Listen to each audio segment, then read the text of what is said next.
मुसळधार पावसानं भात शेतीचं मोठ्या प्रमाणात नुकसान झाले। आंबेगाव तालुक्यातल्या बोरघर कोकणेवाडी परिसरात ओढे आणि नाले दुथडी भरून वाहत आहेत।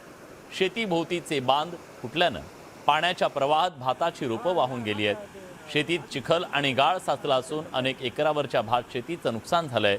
रत्नागिरीच्या खेड तालुक्यातही नारंगी नदीला आलेल्या पुरानं शेकडो एकरावरच्या भात शेतीचं नुकसान झालं।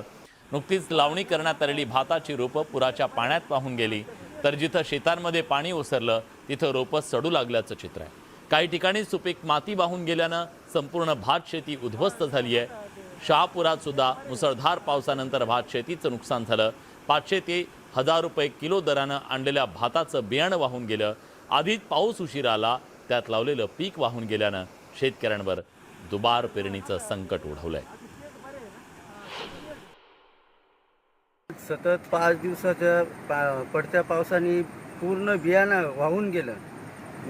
निघालेलं बियाणं ते पण पूर्ण नष्ट झालं आणि आता याच्या पुढं पेरणी करायची कशी ही प्रश्न सगळ्या शेतकऱ्यांना पडली। एक तर पहिल्यांदाच पाऊस उशिराने आला आणि उशिराने पाऊस झालं तरी पण पावसाने एवढा थैमान घातलाय तर पेरलेलं बियाणं एवढं महागडं बियाणं आणून शेतकऱ्यांनी पेरून टाकलं, पण ते आता ह्या पावसाने सगळं धुवून नेलं।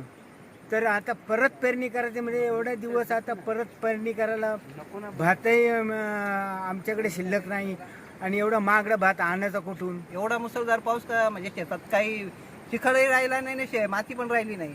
सर्व भाता पेरलेला भात वाहून गेलेले आहे। याच्या पुढे आता एकशे प्रश्न शेतकऱ्यापुढे उभा राहिला आहे का हे भात आणण्यासाठी आता शेतकऱ्याकडे पैसे पण नाहीत।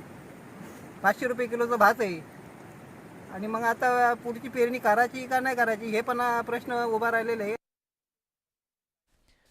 पुणे आणि मुंबईला